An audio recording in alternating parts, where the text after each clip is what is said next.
ici. Je sais pas si tu veux venir voir.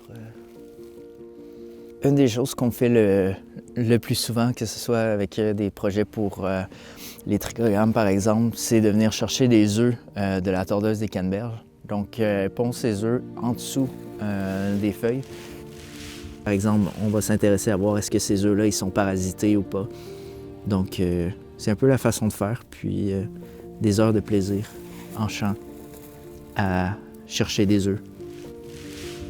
Donc, le projet s'intéresse vraiment à développer une stratégie intégrée pour la lutte contre les principaux ravageurs de la canneberge en production biologique. On a un volet qui s'intéresse à l'utilisation de trichogrammes pour lutter contre la tordeuse des canneberges. Donc, ce qu'on voit ici, en fait, là, c'est des œufs parasités par des trichogrammes. Donc, les œufs qui sont beiges sont des œufs qui ne sont pas parasités. Puis, les œufs noirs sont des œufs parasités. Donc, on va pulvériser tous ces œufs-là.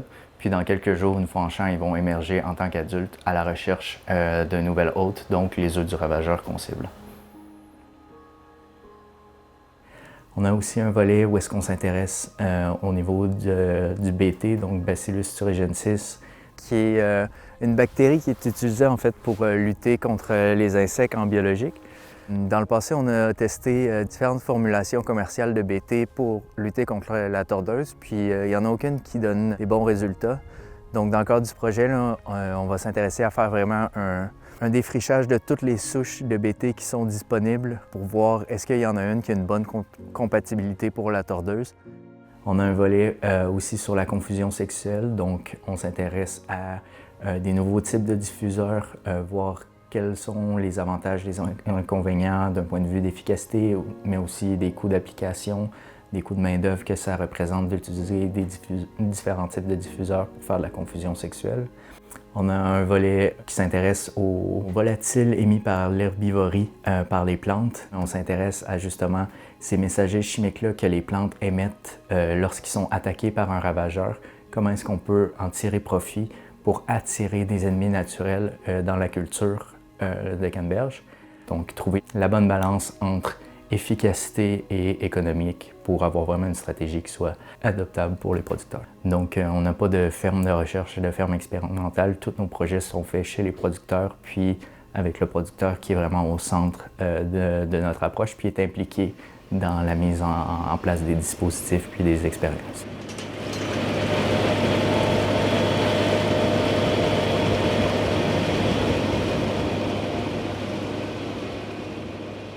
On est ici sur un site de production là, de la ferme Canneberge BLR. Puis ils sont en train de récolter leur dernier champ. Donc, lors de la récolte, les producteurs vont venir inonder le champ pour essayer de faire flotter un peu les fruits qui ont des petites poches d'air à l'intérieur. Puis ensuite, la machine qu'on voit derrière moi a une série de petites tiges en métal qui sont parallèles au sol, qui lui permettent de venir décrocher les fruits. Puis le lendemain, ils vont revenir avec des barrières flottantes qu'on appelle des estacades pour les ramener tous dans un coin, puis pomper les fruits grâce à une pompe à fruits jusque dans le camion qui va aller à l'usine.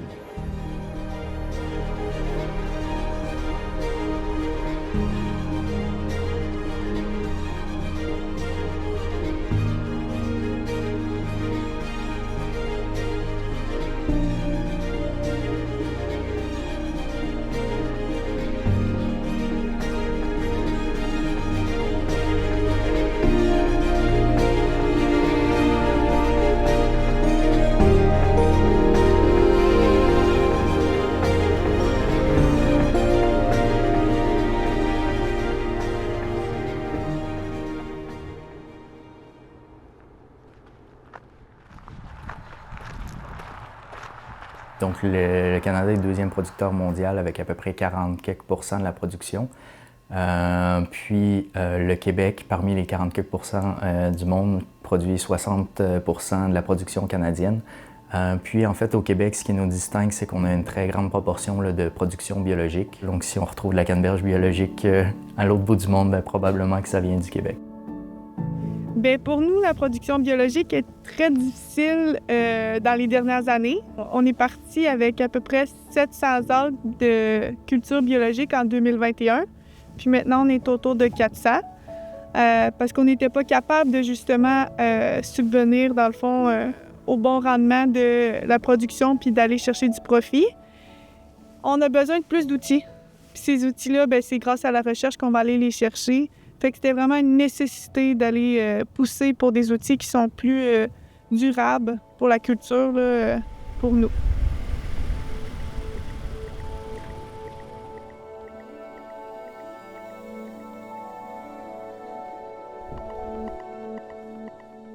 Bonjour, je m'appelle Yousra Menchari, je suis professeure en malherbologie à l'Université Laval. Je travaille principalement sur la résistance aux herbicides, mais je travaille aussi pour essayer de développer de nouvelles stratégies de désherbage pour réduire l'utilisation des herbicides. Donc on essaye de développer de nouvelles techniques en camberge biologique pour trouver d'autres alternatives de désherbage. Donc là, ce qu'on voit ici, c'est la culture qui est envahie par la mauvaise herbe, qui est le carex ici. Donc là, on voit que la partie aérienne, elle est morte actuellement. Les mauvaises herbes sont un vrai problème en agriculture d'une manière générale, et comme vous voyez ici sur les canneberges, parce qu'ils compétitionnent pour l'eau, la lumière, les éléments minéraux, etc. Donc là, comme vous voyez, c'est une forte infestation, donc il y a une très forte compétition pour l'espace, donc ce qui fait qu'on va avoir une réduction du rendement à la fin.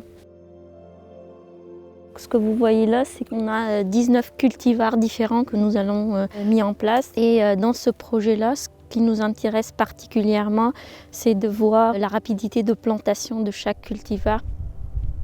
Comme vous voyez, donc là ici on a deux cultivars différents. Donc si on regarde à droite, donc là on voit que c'est un cultivar qui couvre pas complètement le sol, donc on va avoir des espaces qui sont nus, et c'est ce qui va être propice pour le développement des mauvaises herbes, c'est-à-dire que les mauvaises herbes elles vont profiter de ces parties nues pour s'installer. Donc contrairement à ce cultivar là où on va observer que ça couvre bien le sol, donc ce qui fait que ça va être un cultivar qui va être probablement plus compétitif vis-à-vis des mauvaises herbes. Les biostimulants que nous allons tester dans ce projet-là, en fait, ils ne vont pas avoir un effet direct sur les mauvaises herbes, mais plutôt ils vont stimuler la culture. Donc comme je vous ai dit, les 2 premières années, c'est les 2 années qui sont critiques pour le développement des mauvaises herbes. Donc l'idée, c'est de stimuler la culture pour être plus compétitif vis-à-vis des mauvaises herbes. Ce qu'on regarde particulièrement, c'est de trouver des cultivars qui sont plus adaptés à la région et qui vont s'installer, s'implanter plus rapidement, qui vont avoir une meilleure compétition vis-à-vis des mauvaises herbes. Nous allons aussi chercher un optimal pour la densité de plantation pour avoir un meilleur investissement en termes économiques. La production biologique au Québec est très importante.